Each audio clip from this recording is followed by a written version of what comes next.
ni magana siyasa zan yi a nan domin ina son malam yi wata nasiha dangane da karin wayar da kan yan uwa musulmi domin su fito akan wato saka wannan ƙuri'a. Ina buƙatar malam anan ya nuna musu muhimmancinta a cikin addinin musulunci. Ai na nuna na faɗi muhimmancinta cewa wato idan mutum ya ƙiyan siyasa ta kwarai ya sayar da addininsa duka da baki ko cewa kai ni ba zan jefa ba a jefa wanda an ga dama abin nan ɗaya ne gare ni, wannan kuskure ne.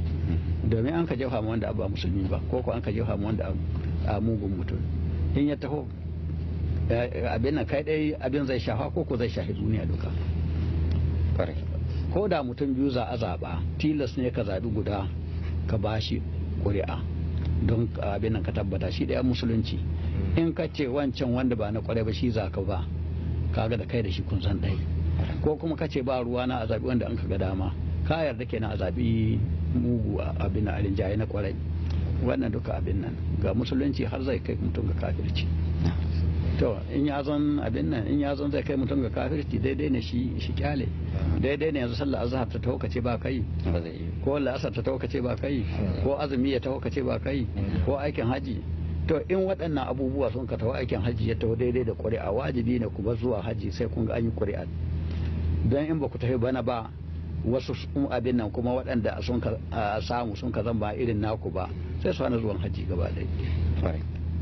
A nan sai ka tuna min idan muka kwatanta ayyukan hajjin da za mu koma tun da ka shigo da ita, muka kwatanta shekarun baya za a ga cewar ana tafiya aikin haji sannan kuɗin na da albarka, akan tafi aikin haji kamar 100,000 da wani abu. Yanzu sai zamanto cikakkiyar 20,000 matan jama'a muna ga Najeriya ba a samu. Shin ya kake ganin kuɗin ne suka yawa ko kuwa lokaci ne da ake cewa ku yi kokarin ku gaggauta zuwa aikin haji kafin a hana ku? To wannan ba wai abin ya shafi aikin hajji ɗaya ba, ya shafi rayuwarmu duka. Ina ganin wani abu ne da ake ce mai istimar, colonialism, shine ya shigo.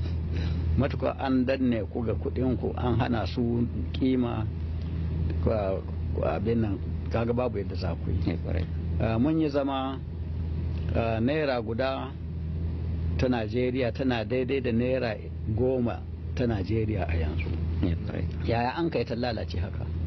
Yana yiwa ka ce ga abin nan kamar mota an sau abin nan ba mu iya kira mota a nan.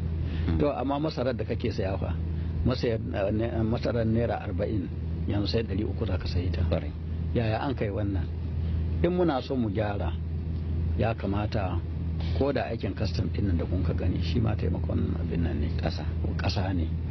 Mu ƙi sawa motar hawata abin nan hawata 6 ka gani sai su sassauto ta komo ƙasa. Domin suna saye gare muna saye gare su. Don me ba a yi ba abin nan abin da ake ce ma sayan abin nan manda da gishiri ba ni gishirin ba kamanda mutum ya taho da yan kudinsa kaɗan ya taho cikin Najeriya ya wadata, amma mun fita da kuɗi da yawa ba sai muna amfani ba cikin ƙasar kuma abin ya buwaya. Wannan aiki ne na gwamnati kuma da mutane gaba ɗaya su yi hankali. Allah ta muke mu gaba. Nan kana magana ne akan mutanen mu su gyara halayensu? Su gyara halayensu. Su gyara halayensu kuma su yi tattalin gyara wata economy nasu, wata tattalin arzikinsu. Domin ba rasa shi mun kai ba. Muna da abinci, muna da komi. Ille kuma akwai wani abu mu yi kokarin kuma koyon sana'o'i, ƙananan sana'o'i duka mu yi kokari mu yi su da kanmu. Manya wanda ba mu kai gare shi ba mu yi kokari mu ture a musu iya, sannan bayan haka nan mu abin nan. Kuna ganin akwai kasashen Laraba waɗanda yake suna kamar mu, amma saboda sun yi kokari wato ƙananan sana'o'i duk suna yi da kansu, ba mu ilimin boko sun kai ba, amma kuma sun shi mu tsare al'amura. Kaga suna nan suna jin daɗi fiye da yadda muke yi. Mu kuma ga wadata bibi abin nan.